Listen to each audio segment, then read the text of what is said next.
Okay, here's the formula. Okay, the formula is effort plus time times logic. E- Times logic. Times logic equals improvement. So if you put in, say, your effort is 100, your time is 100, and you use zero logic, it's still going to be zero. Hey everybody, and welcome to ChiuStream, where we talk about art and life as an artist. I'm your host, Bobby Chiu, and I also have my co-host, Matt Johnson, on here. Welcoming back Matt. Hey Matt. Hey everybody. Hey guys. How's it going today? Looking forward to getting a lot of questions answered today. Fantastic. And if you do have a question, you're catching this live on my YouTube channel, you can type in the word question in big capital letters so that we can see it easier, and then write your question afterwards, okay, so that we can pick it up. Because a lot of times the chat kind of goes a little insane because we have artists from all over the world joining us, and that's why I love doing these chats. And I would love to right now give out some shout outs to wherever you're from out there, just so everybody can kind of feel the wonderful community that we've kind of created with these streams. It's been awesome. And the other thing I want to mention was the Schoolism winter sale. Schoolism only has two sales a year at the most. This one is a great one. Every time a sale finishes, we get a bunch of emails coming in saying, I missed the sale. I missed the sale. Can I get in on the sale?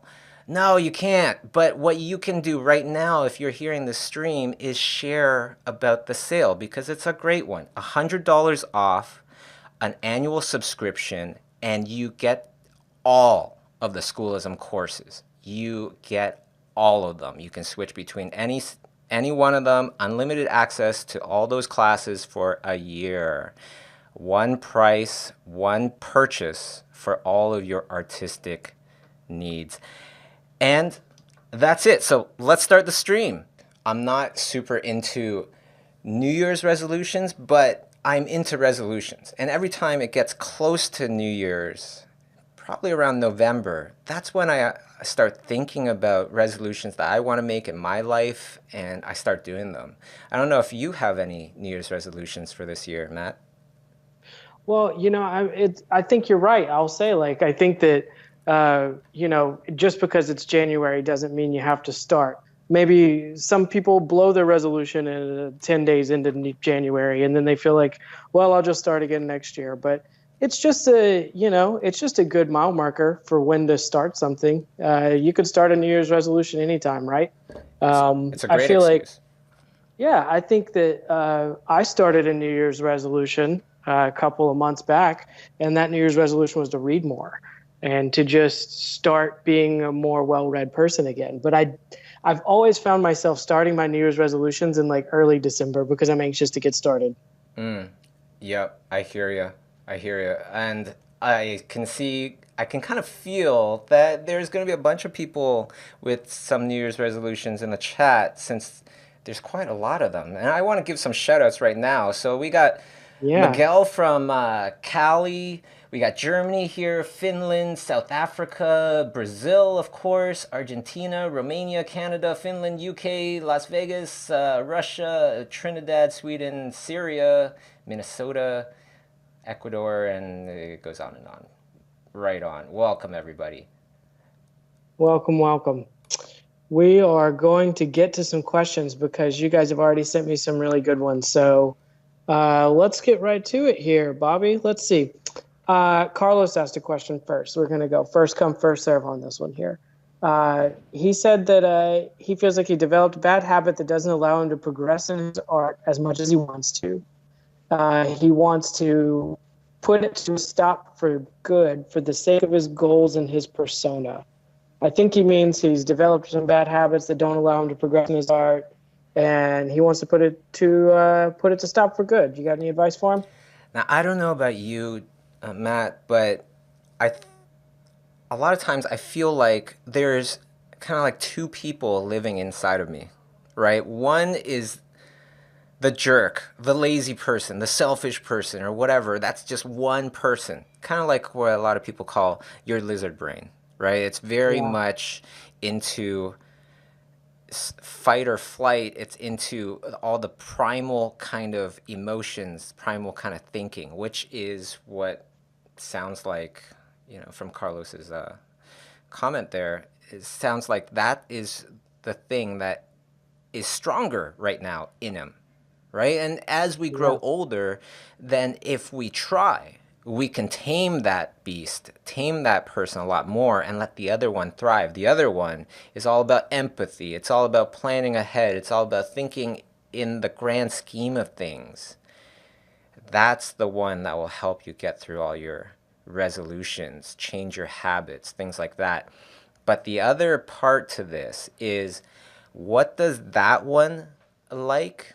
What do both of these guys love to absorb, love to eat, kind of thing?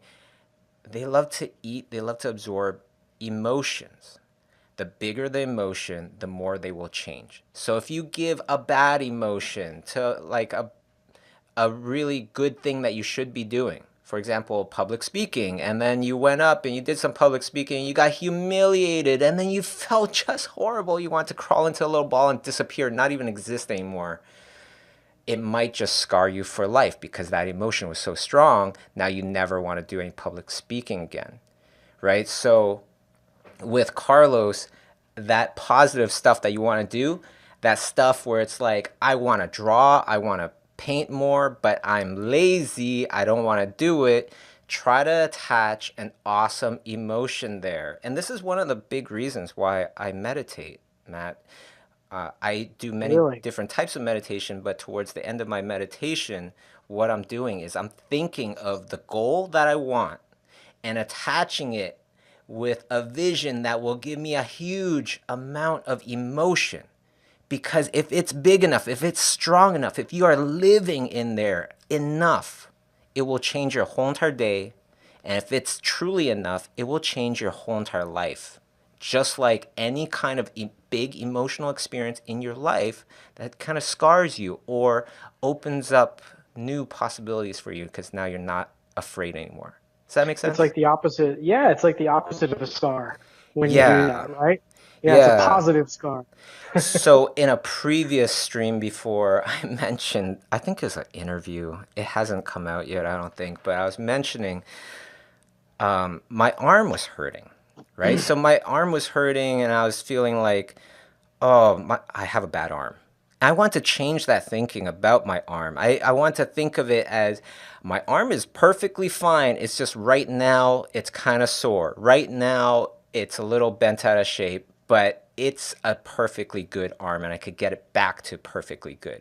I don't have a bum arm for the rest of my life, in other words. So what I did was, instead of just thinking, I'm visualizing, I have a good arm, right? That doesn't really bring that much emotion.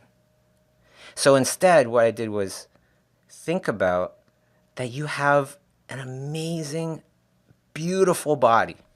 You have a body, Matt, that is so sexy, so on point that guys and girls, they all look at you. Their pets look at you as you're walking by.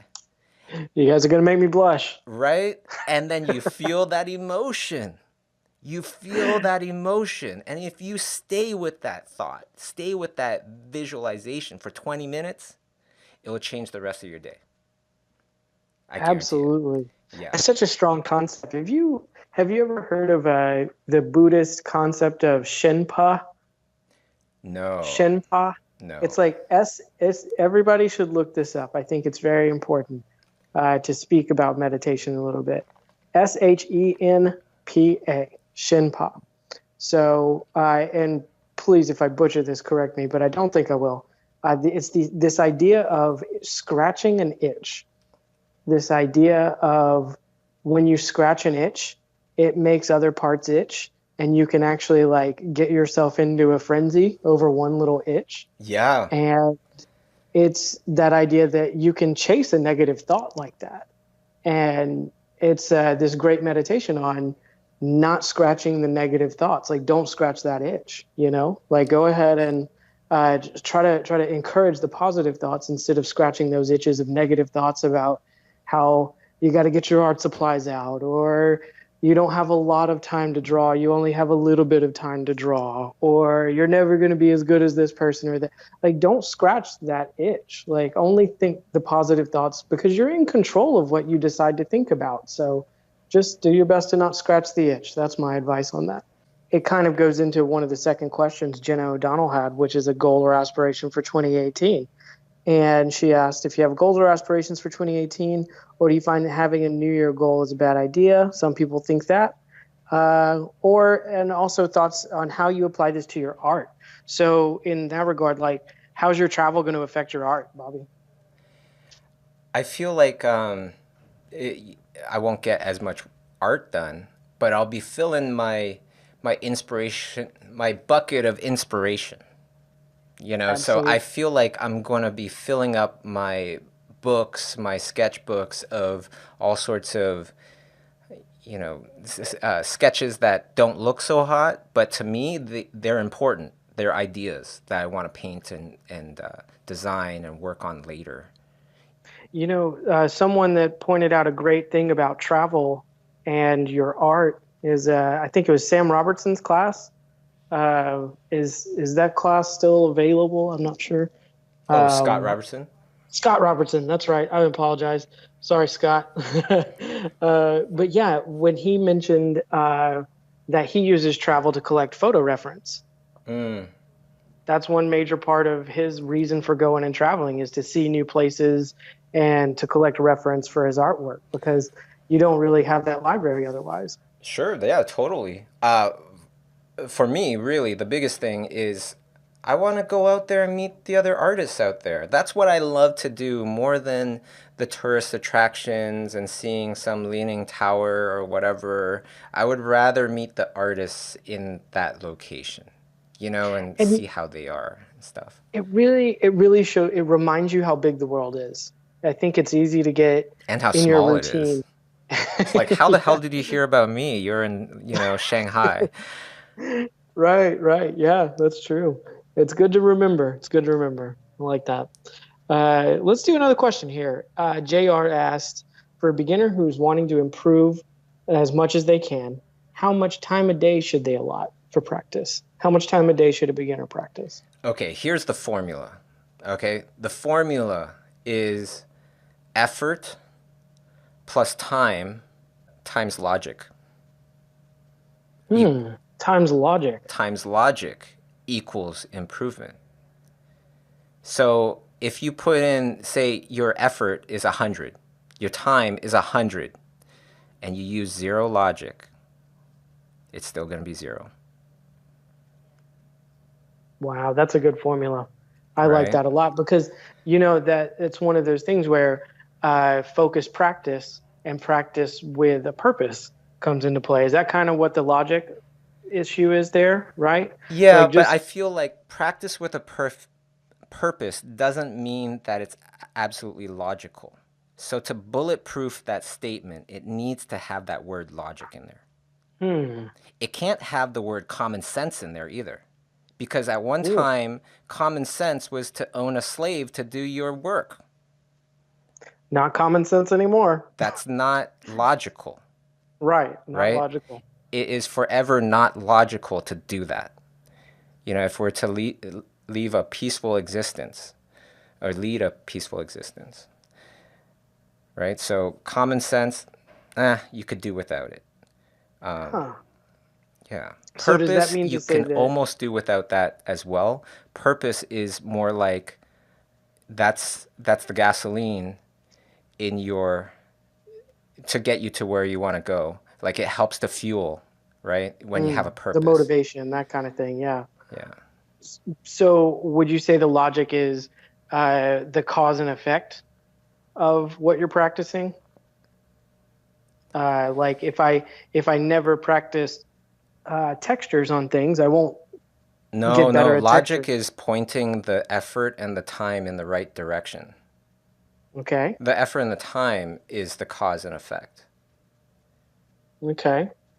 Does that make sense? Because like your the logic is not going to create the cause and effect. The effort that you put in to doing whatever you're doing in a logical way, right?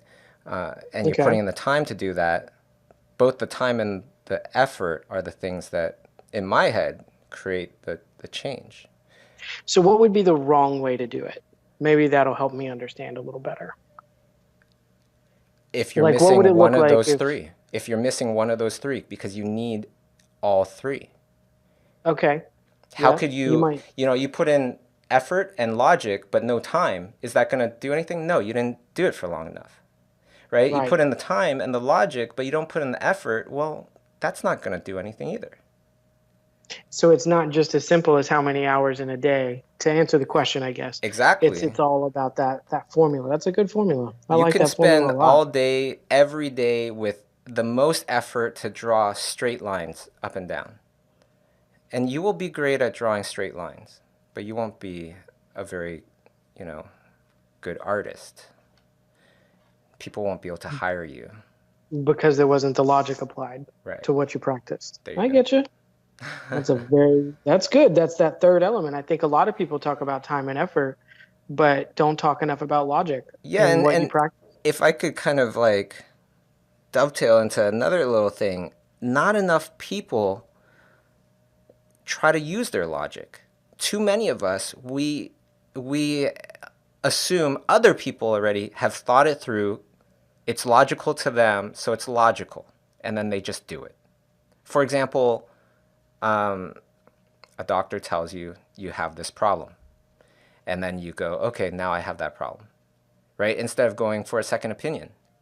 Because from something that I heard a while back, but one of the biggest leading causes of death is because of your physician, because of your doctor doing something wrong.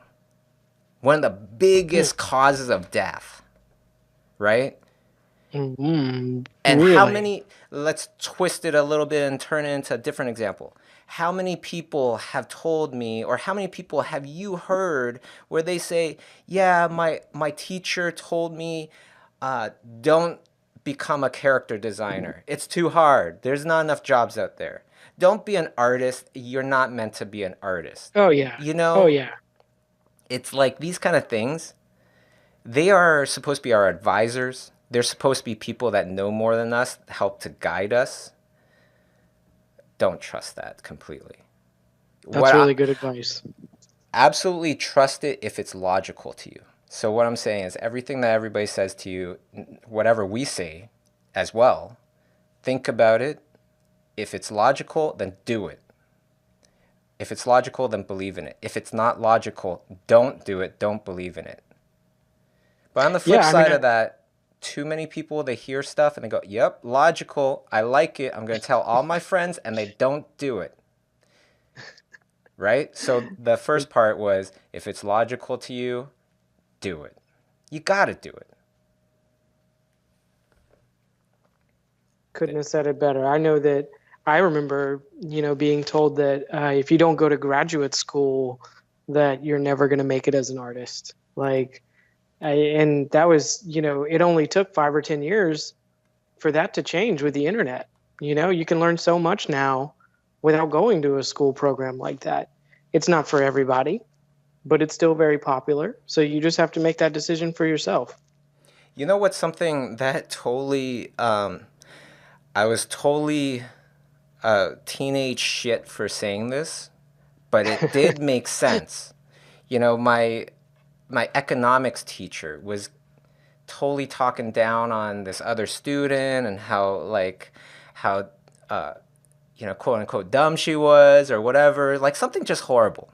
So I got up and I was like, what makes you right? As far as we know, you live in a one-bedroom apartment with 6 cats. You're teaching economics. Are you good at economics? you know and she couldn't say anything. And I Wow. probably shouldn't have said that. Like I said, I was a jerk. I admit it. I could have said it in many different ways, but there's a lot of truth behind that. How many teachers out there probably shouldn't be teaching? How many teachers out there are so dependent on their teaching because they can't actually draw and make a living? Think about that.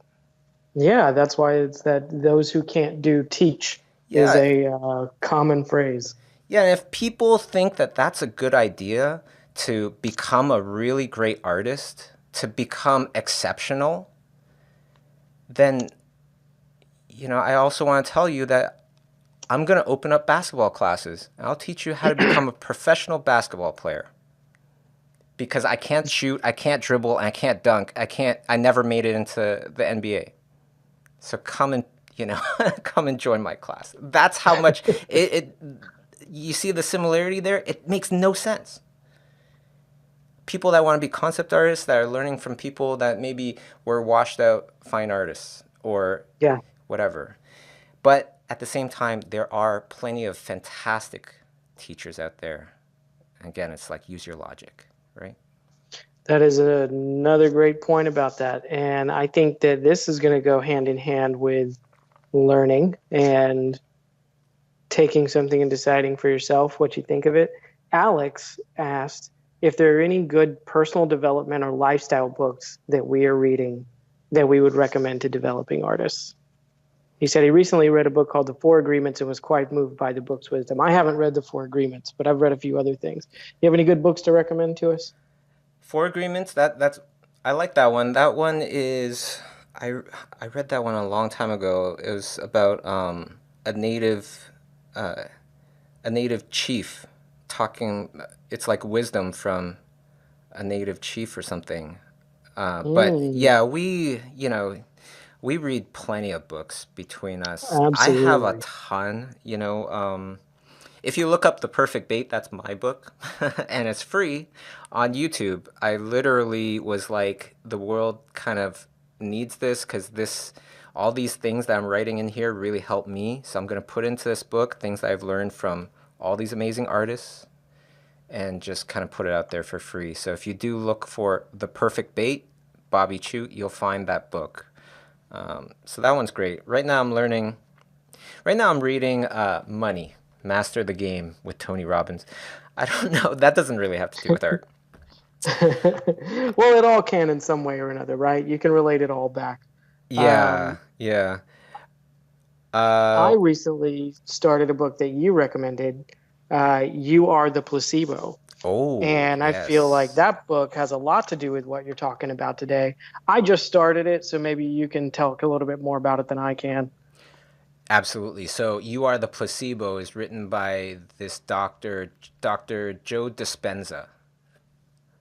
He broke his back over 10 years ago getting hit by a SUV on a bicycle. Broke six of his vertebrae. One was in the shape of a wedge. And he was told to take some sort of drastic surgery where he would live, but he would live the rest of his life in pain or something like that. And he said, no, I'm not going to do that. And they're like, nobody refuses this surgery. Anyways, does his he researches placebos, researches meditation, and uses the knowledge to convince himself that his body is okay. It's just a little messed up right now, but it could get back to normal. And let's put this in a little bit of context. Your brain is so powerful that if you truly thought that you had green eyes when you have blue eyes, there have been multiple cases where split personality people will literally physically change the color of their eyes because they believe so much. That's a placebo effect. And And we just don't understand nearly enough about what the brain can do. It's fascinating what you can do. exactly. So and that's where I got a lot of like my ideas of meditation and stuff and how I meditate. So That's that awesome. one's That's a a great great. one. Another one, I'll go through some classics that everybody should read. Seven Habits of Highly Effective People. Mm-hmm. That one's amazing. The Art of Learning with Josh Waitzkin. If you want to get to the highest levels of your career, the highest levels, that's a fantastic book because it teaches you how to learn to achieve whatever at the highest level. How to Learn. I'm going to write that one down. I haven't read that one yet. Oh, the art of learning. The art Art of of learning. learning. Got it. Let's go on Very to another good. question. So there's some, yeah, we could talk about books all day, right? Totally. Uh, you got to read. It's so important. So that's a good question. Sam Wilson asked a fun question here. Should I be posting my work on social media even if I'm not really happy with it? He also said, thanks, Bobby. Your channel's helped him a lot.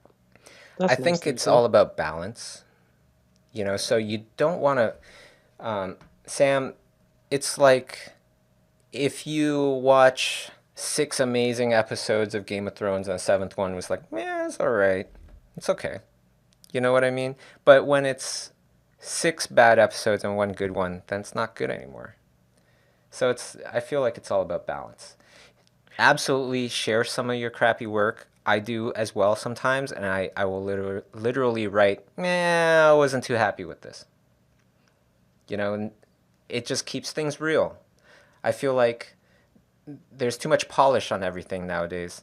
Don't you agree, Matt? Too much. Yeah, I think that it's really easy to be afraid because of branding yourself or something like that. And when you look at, a social media account where they have 200,000 followers and all of their artwork is uh, these pieces that took years to make, and that's all you ever see, it can be discouraging. You don't want to post your page of sketches that you did for the day, but it's important to know that there is that authenticity there. And if you're doing good work, you're going to get noticed in that way. Like people are going to give you positive feedback, and just don't be too hung up on the branding part of it. Like, it's really about connecting with people. I feel like some of the most real interactions I've had on social media have been when I posted something and asked people what they think of it and wasn't afraid of what they were going to say. You might be opening yourself up for some criticism, but you're also engaging with people who care about you and who care about seeing you do well. It's important to do. Um, let's see. Let's go to another one here. Let's see. I lost my spot. 1 second. So here we go. Okay. For someone who is getting back into art and is aiming to work for a big studio. This is by Call Me Kiwi. That's the username that asked this question. For someone who wants to work for a big studio one day, do you think it's absolutely necessary to get a degree? You would know more about those qualifications. What do you think, Bobby? Degrees?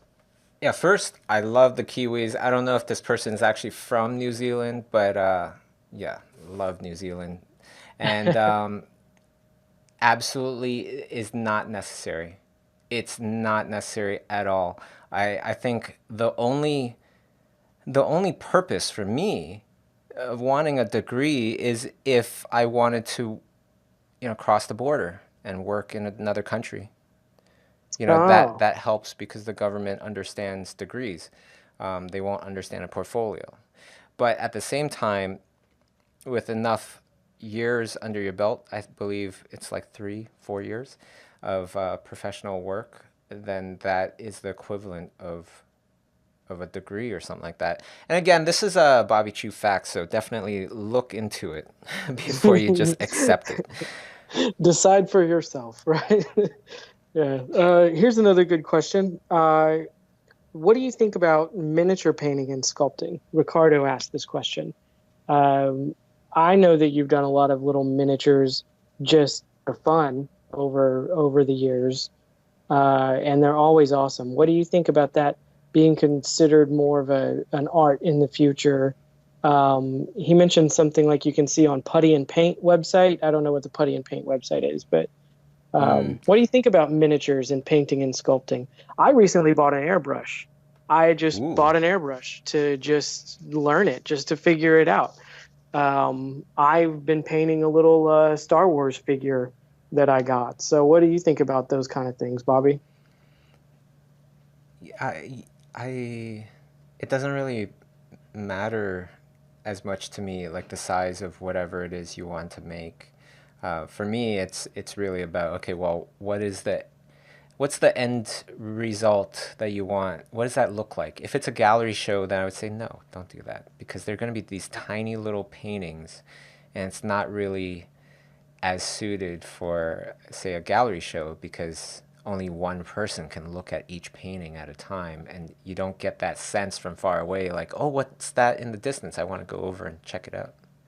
But that's just, you know, my own take on things.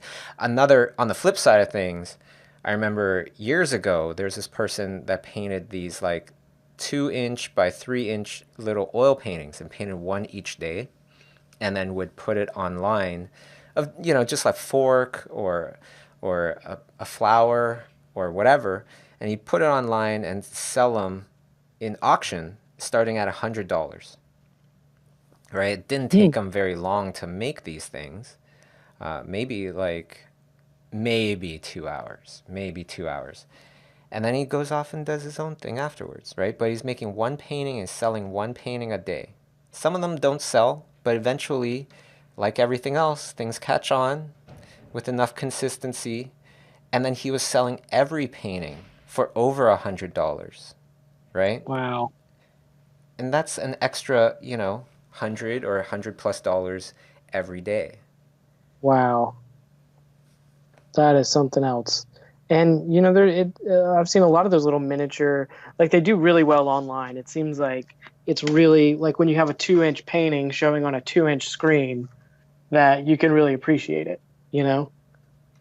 Yeah. But also, I don't, it's a strange question. So maybe I don't really truly understand what the meaning is of a miniature painting. Who knows? Hmm. Well, let's see. This is something that's kind of interesting too. I think this is good about practice. Carlos asked this question. He's taking Fundamentals of Character Design, the 20-week program by Steven Silver, and he said he can't seem to fill up a page of drawings a day. Do you have any advice for being able to fill up a page of drawings in a day? Yeah, I guess, you know, don't go to sleep until you finish that page. And then the first day will be brutal. The second day might still be brutal. And then it'll get better. It's like, how do you get faster at drawing? It takes physically, you know, trying to think faster and trying to do faster marks and things like that. But at the same time, to do it properly, you still need to concentrate, right? So you're trying to do things quickly, but you're not trying to rush them. Right. If that makes sense. I don't think it does, but that, you know, you kind of get it. Yeah, like whenever I try to fill up a page, I start drawing heads. I start drawing random characters, random heads. And I think this might even be a Steven Silver idea that I'll just start with kind of a triangle shape and sort of turn that into a funny looking goblin head or something like that. And then I'll do one that's like a square, and then that one looks like a trucker. Okay, so that one looks like a big burly truck driver's head. And just kind of go with the flow in that way. That's helped me. That's just me though. Yeah, that's one Um, way of that, and that is one very important way of like thinking and brainstorming in that way. I want to give everybody one other little thing that they can try that's been really fun, and I started this with my buddy Jim Bryson in November, and we've just been, you know, continuously going on this. If you look up Jim Bob Drawing Show on YouTube, mm, you'll find my other YouTube channel that I made with my buddy Jim, and there's a prompt every week, right? So there's always an assignment every week for you to do. Uh, this week's prompt was a radioactive insect, right? So if you paint a radioactive insect or you do one, and then you tag us on it on Instagram at Jim Bob Drawing Show, then we'll see it, and then, you know, if we think it's cool, we'll post it on our, you know, channel as well. And it's just fun. It's strictly just for kicks. If you're looking for something that you can do consistently that isn't gonna kind of break your back trying to do it, this is really fun. that is an awesome, awesome thing to watch. I remember the one of the last ones with the big bear and Goldilocks. Is that Oh, right? thanks. Yeah, it's actually really, really fun. I have a busy schedule, and still I love doing this because it helps to keep things, I don't know, it feels like it helps to keep things a bit more honest. Like, this is why I got into art, to sit down and do funny stuff like this or whatever. That's where the magic happens there. Um, Yeah, and this painting right now, what's this one for? Is it for a movie? No. Is it for anything? No. I just been painting unusual unicorns lately. And it's just kind of been a theme. So, towards some part of my day when I feel like, you know what, I need to do some of my own painting. A lot of us, we feel like this, but we don't do it. You gotta just drop everything and just go and frickin' just paint frantically for an hour and just do something else. And that was the result. and it's one of those things too that that's a piece of advice from you and from Terry LaFontaine. Anybody that doesn't know who I'm talking about when I say Terry, that you guys really instilled in me that I feel like everybody should know when it comes to having time or painting what you really want to paint and feeling held back. There were a couple of questions that came through a minute ago about how not having any time left in the day. And it's important to remember that whether you work a full-time job at a department store or you work a full-time job as an artist, you're always going to have to find that time to paint what you want. You're always going to have to find that time to practice. And you guys are really good at doing that. I love these little unusual unicorns you've been doing lately because they just remind you to do it for fun, you know? Absolutely. Pick a theme. And a lot of times, see, I was before this. I think the last kind of painting I did was of my brother Ben's D&D character. He has like this Dungeons and Dragons group that he has, and he has a character, and so he asked me to paint it. So I was like, yeah, I'll just treat it like a live action film. And I was thinking, what if the actor Littlefinger played in some like D&D movie, and then I just kind of painted him as a D&D character. Littlefinger from Game of Thrones, whatever. Yeah. Yeah, so then yesterday I had a little bit of time. I was like, I'm frustrated right now. I need to do my own painting and drawing. I didn't do any. And I was like, I'll do another live action character. And I couldn't think of anything to do. Right? So then everything slows down. And I'm sure many of us have come across this where you wanted to paint something quick, but you don't have a good idea. And I kind of struggled a little bit. And then I was like, you know what? Jim Bob Drawing Show. And I just started painting that. Or in this case, I have my default where it's like, okay, I don't know what to draw. Paint and draw an unusual unicorn. That's awesome. Always having like that one little concept up your sleeve because it's kind of an ongoing thing. That's a great idea. Yeah, you can't have those kind of things freeze you. Right. Um, let's see here. Another couple of questions here. Um, I like cake asked, should I show works that I see flaws in but I can't fix them, like traditional or stiff poses? It's an otherwise finished piece, but there might be a little something wrong with it that's too late to fix. What do you think about that? It's about balance, but if it isn't that bad, I would just say post it. Mm-hmm. I could tell Yeah. you firsthand, it's like 90, maybe 93, 95% of every painting that I post, I see something wrong with it. Yep. Yeah, I would Yep. never post anything if that was the case. A lot of I can times it totally doesn't relate. matter certain things that are wrong with it, because what's the painting about? Perhaps the painting is about the idea, which a lot of times it is. So in that case, it doesn't matter if the eye is slightly off, or maybe one hand has three fingers and the other one has four, and you're like, oh shoot, I forgot the other finger. It doesn't matter at that point if the painting is about the idea. If the message is strong, right? Yeah, if the The purpose is not feeling, tarnished, then that then makes a it's lot of okay. sense. Let's see. Okay. Great answer, of course. I want to go down here and say, What do you think? This is a good question. What do you think shows great confidence in an artist? Kind of relates to the last question a little bit. And how does one build confidence as an artist?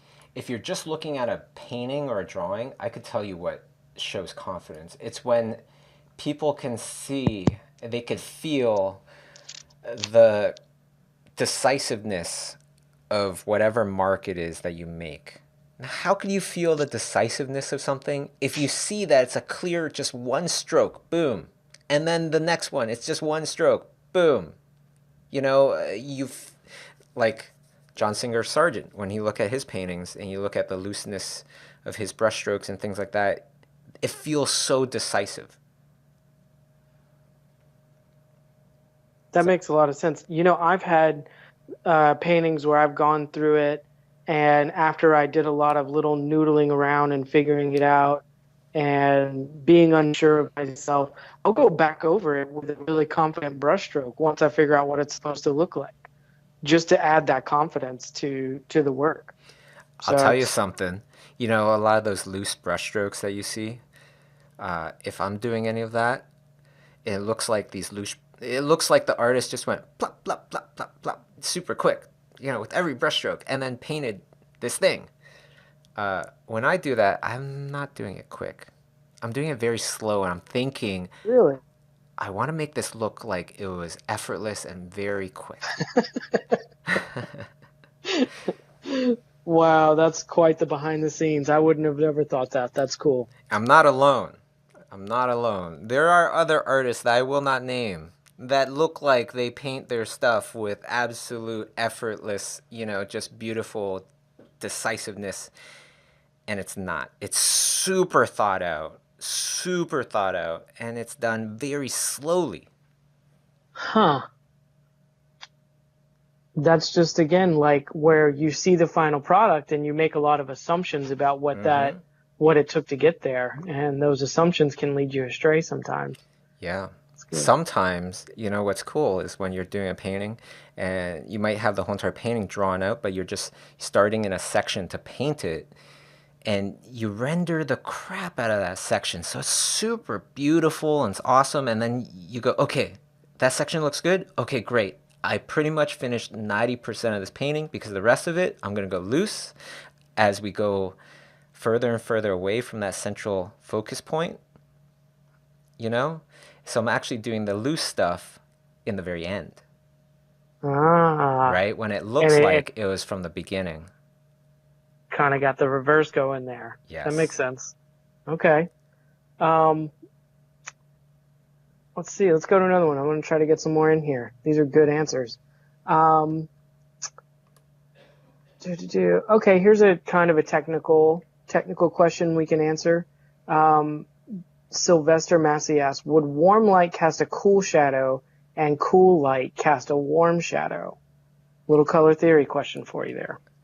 Yeah, but people have to understand that it's in in that context, right? So uh, maybe it's cool light. Okay, it's cool light coming down. It's like frosty blue kind of feeling, and then there's a warmer thing in there, right? Warmer shadow, perhaps. Well, that warmer shadow, if you isolated just a thumbnail of it, just a swatch of it, you might still see, oh yeah, well it's still blue though. It's still cold. But in the context of that other even colder stuff, you know, that shadow feels warm. That's what it's about. It's about the comparatively, yeah, that's true. I feel like there were some examples in James Gurney's book of color relativity, where he'll put the same color down on two different canvases, the exact same paint, and on one it looks cool, and on the other one it looks warm because of the relationship to the other colors. Because all the relationships are the same, but the hue has been shifted. Yes. Very important to remember. All right, let's see. How can I learn? This is from Dinuzard. I might have gotten that wrong. Let's see. How can I learn how anatomy wraps around limbs when they rotate? I can draw them in a normal pose, but when I have to move limbs, I don't know how the muscles would contract. Ah, so here's the perfect formula. It's not an easy exercise, but it's the exercise that you're looking for. Get an awesome anatomy book and then start getting some pictures of people where you can see their body, right? Without any clothes. And then you draw those people as muscles. And you go through Mm, your book, right? You don't just do one, you do a bunch of people and you start dissecting. It's way harder than you think, especially when you look at a knee straight on or something like that and you're like, oh, what do I do now? It's so good. It's so helpful. Um, so to be clear, you yeah. mean like you get an anatomy book Mm-hmm. and then maybe get some figure drawing references. Yes. And then instead of drawing those figure drawing references on the surface, like their skin and everything, draw the muscles underneath, like do like Yes. that kind of drawing. That's smart. That's a really good idea. A fantastic course on schoolism is Creature Anatomy with Tara Whitlatch. She touches on human anatomy, I believe, in the very first class. Uh, but when you learn all these different creatures, you can see that, yeah, oh, yeah, that creature also has a scapula. That creature also has a pelvis. That creature also has all these muscles that I got. It's just that different sizes, different shapes. And Hmm. now I see the correlation. And now I'm not just learning human anatomy or creature anatomy. I am Right. literally expanding my knowledge of living things and how things are able to live. And once you could do that, then you can create things that are completely fictional but make complete sense of how they live. That's really funny because right around New Year's last year, 2017, I got a couple of botany books to Mm-hmm. do the same sort of thing, to start learning sort of how plants work. If I want to make up plants, the best way to do that is to see how real plants are built and the way they work so that I can emulate life with my imagination. So Beautiful. you can do that. It's good. And there's a lot of animals that have no fur, right? So you would go to those animals first. There's a hairless dog, there's a hairless cat, there's hairless mice, you know, elephants, things like that. And you look at those and you do the same thing. You draw them as their muscular anatomy. She goes into skeletal anatomy first and then muscles over top and so on and so forth. So depends how in depth you want to get. Awesome. So more questions. Here we go. Kalium asked, what and how can someone learn more about oneself so they can decide what area they would be most suited for, what kind of work they might enjoy, like storyboarding or concept art? Like, what do you think someone can learn about themselves to know what kind of artwork they would enjoy doing as a career? Well, of course, you have to expose yourself to it, but how do you kind of choose what to do first? For me, I think the most logical thing is do whatever you feel you have the biggest advantage of first, unless you know that you hate it. Okay? Then you become an expert at it. Know it inside and out before deciding whether or not you like it, because if you know what kind of genre you want to be in, then whatever you're learning, if it's within that genre, like art, like if I learn how to draw vehicles, and then I find out later I don't like drawing vehicles. Well, for sure, a lot of those techniques, a lot of the things I learned about vehicles are going to help me with insects.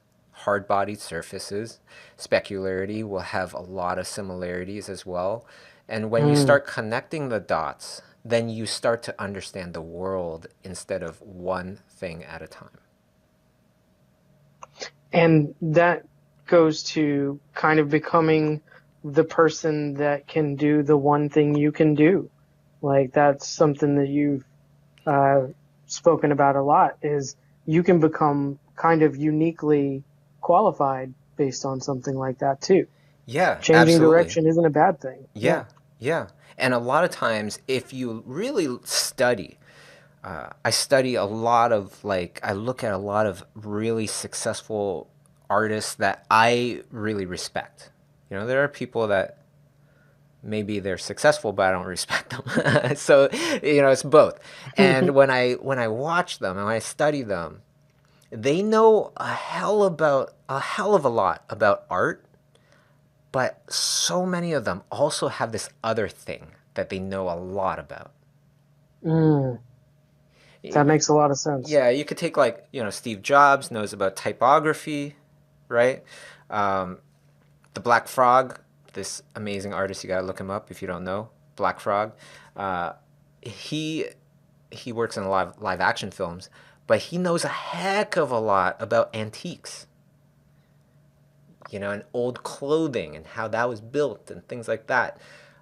You know, Terrell Whitlatch is creature super expert. You know, she knows everything down to like the cellular level probably, and so on and so forth. Like it seems like if you wanted to be like a steampunk artist, it'd be a really good idea to get really well acquainted with like nuts and bolts and clocks and watches, and if you have an appreciation for those things, it could make you a really great steampunk artist. And that might be a terrible analogy, but I think it's a good one.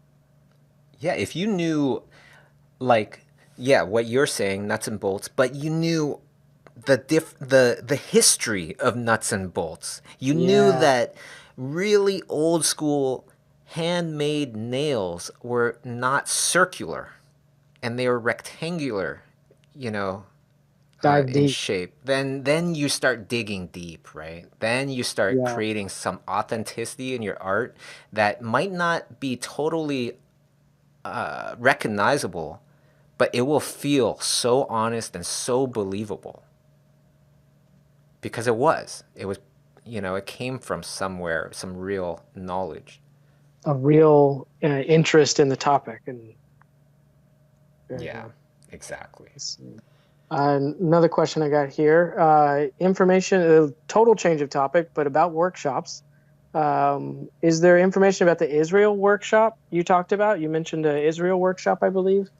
Says Yeah, Rotem. that is one of my, you know, most kind of anticipated trips because I've never been to Israel before. I know Never been. that my friend, my wonderful friend Noah, I kind of let it out of the bag early and she forgave me for doing that. But yeah, I am going to Israel. It hasn't been announced yet. Noah's actually, oh, she's on the chat right there. So Oh, hey she's the Noah. one organizing it. And Cool. when tickets go on sale and all that stuff, we will definitely mention it through our Schoolism newsletter as well. So definitely sign up for the Schoolism newsletter because you find about these kind of things and new streams and all sorts of good stuff. Awesome. Good update on that. So, here's a question. Hats on John asks, any plant/botany based books you would recommend? I'm trying to learn more about how plants look and work and why they grow where they grow. Yeah. Do you have what's the book that you have? I'm looking it up now. I'm not at my library, but I can find it quickly. Let me see. I'll find that. We'll move on and I will find that book in the meantime. Let's see here. Another question from Galip. Question: I'm a self-taught storyboard artist who works on the commercial side. I've worked on 400 jobs and I still lack confidence. How can an artist be sure of his work is good and is it's a never-ending process? Like, can you speak to that confidence? There was another question about confidence. I think that's a great way to give us a pick-me-up here on our confidence, Bobby. You know what changed everything for me and how I kind of I guess became a lot more confident is I changed my priorities. I thought about everything. What was making me less confident was because what made it a good piece of art, what made me a good artist, was dependent on what other people thought. I can't control what other people think. So then I forever become this person that is inadequate and whatever. So then I thought to myself, I was like, okay, well, how do I flip this? If me being successful depends on how other people think of me, then my success is in somebody else's hands. The end result is in somebody else's hands. So I thought, what do I have control over? And what are the things that I should be doing, that I can be doing, that I should be doing? And that was like what kind of all ties it right back. Time, logic. Did I put in the time? Did I put in the effort? Did I try to think about it in a logical way? If you can say yes to all those things, right? Not a little bit of effort, but the effort that you are proud of, the amount of effort you want to put in. If you did all those things, then you are succeeding. You are a great artist, or you are about to become a great artist. You are on the right path. Because any other path is not going to be as good as that one. If you do anything else but put in time, effort, and think about it logically, you're probably not on the best path. Does that make And, sense? it makes perfect sense to me. And what you said about comparing yourself to others it's so important, because there's always going to be someone who's a little more famous or a little bit better at this. What I like and what I have found inspirational is to see, Bobby, when you talk about how you wish you were as good as Terry Whitletch at something, or how Terry LaFontaine, he might tell me that he really wishes that he could paint as well as someone like Gil Elfgren or somebody like that. And when you hear that, and I'm looking up to you guys, I look up to you guys because you're so amazing at what you do. And then to hear you all still have those same thoughts about other artists, it's just a good reminder that that part doesn't change. Like, no matter how successful you become, you're always going to be looking to other artists for inspiration. Don't look at them for criticism of yourself. Look to them for inspiration.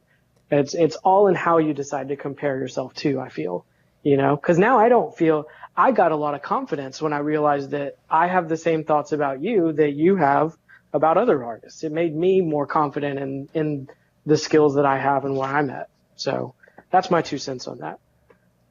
Right on. That's also the reason why I do so many interviews with so many, quote unquote famous, successful artists, because you see that we're all kind of the same. We're all these inadequate, usually introverted to begin with, usually kind of, into the quote unquote nerdy things, all sorts of inadequate kind of things about us. We're all the same. That's a great piece of, that makes a lot of sense. So, okay, another question here. Let's moving along. Yeah, actually, And this is Bobby, going to be, stop me. yeah, I think this will be the last question. Oh, time flew by today. Okay. Let's see. Ariane Wynn asked, how do you make the jump into working freelance? Sometimes you have to quit a full-time job. How do you ensure you will continue to have work? Of course, this is my opinion, just my opinion, but I feel like the way that society is designed is in a way where if you are at a full-time job, say you're at like a full-time top of the line studio doing amazing things, it will feel very cushy very quickly. Not maybe not like your work, because you're working with other amazing people, but your life will feel very cushy very quickly. You get a steady paycheck, you get steady times to come in and clock out. If you didn't do anything that day but you were there at the studio, it's still considered work. Any freelancer knows if you didn't do anything that day, it's not really considered work. Like, I would feel embarrassed if the client said, "Oh, okay, you billed me for this day. What did you do this day?" And I said, "Nothing. I just sat there and thought about it." I would feel horrible. Anyways, Right. you get so cushy that to get out of that position and to do full-time freelance, you're going to feel it big time, right? You're going to go from this very steady paycheck to uncertainty. You're going to go from steady hours to completely unpredictable hours. How do you do this? It's not an easy road. You got to take on the freelance at the same time as you're doing the full-time job. You know, why? Because if you never do freelance and then you just quit your job, where are you going to get your freelance jobs from? You didn't make any kind of transition, right? So if you do a transition, though, all of a sudden you're working a lot more, right? You're doing your full-time job and you're tacking on all these extra hours. And it could get to the point where it's like 8 hours of freelance, 8 hours of work, and sleeping for maybe 4 hours. The rest of the time is like maintenance stuff, showering, eating. That's the way I went. It's very, very tough. But in the end, was it worth it? Absolutely. Everybody. Oh my goodness. When I think back to how life would have been if I stayed at that studio, and I continued to be the data manager at this television studio, my life would be so much less fulfilling. And there's nothing wrong with having that job. What I'm saying is comparatively, it's way more fulfilling the way that I have my life now. Being able to reach out to everybody listening, hang out with you, hang out with all these incredible heroes, artistic heroes of mine, things like that. I never would have been able to do all that stuff. Keep that in your head, because I was no different than everybody listening right now. I'm not a quick learner either. It's just I stayed on that path of following my logic, putting in that effort, putting in that time, and time is the biggest secret weapon that only the older people know the power of time, really, I think. All the younger people kind of don't appreciate the power of it as much. But when you're consistent and you continue on this path, everybody listening, you as well, Matt, like, just think about it. If you are always putting in a balanced amount of effort, effort, time, so that you still have time to sleep and, not break down, go for the long run, and you are constantly thinking logically, 20 years of this, where's your life going to be? First, let's dissect logic a little bit. When you're thinking logically, would it be logical for you to continuously learn for the rest of your life? Was life completely different 10 years ago, 20 years ago? Yeah. So wouldn't it make sense to keep learning? You keep learning, and then you get a job, you get demand, life is good, you're getting some fat checks, you're living well, you're not starving anymore. Is it still logical to keep learning? Yes, absolutely. But what does 95% of the population do once they start getting those fat checks? They got other things to do. They got their new lawnmower they want to try out and all this stuff. They stop learning when learning was the thing that got them there. So be a student for life. I guarantee you that is the ultimate antidote to having a bad career. Keep learning and you will always have a good career.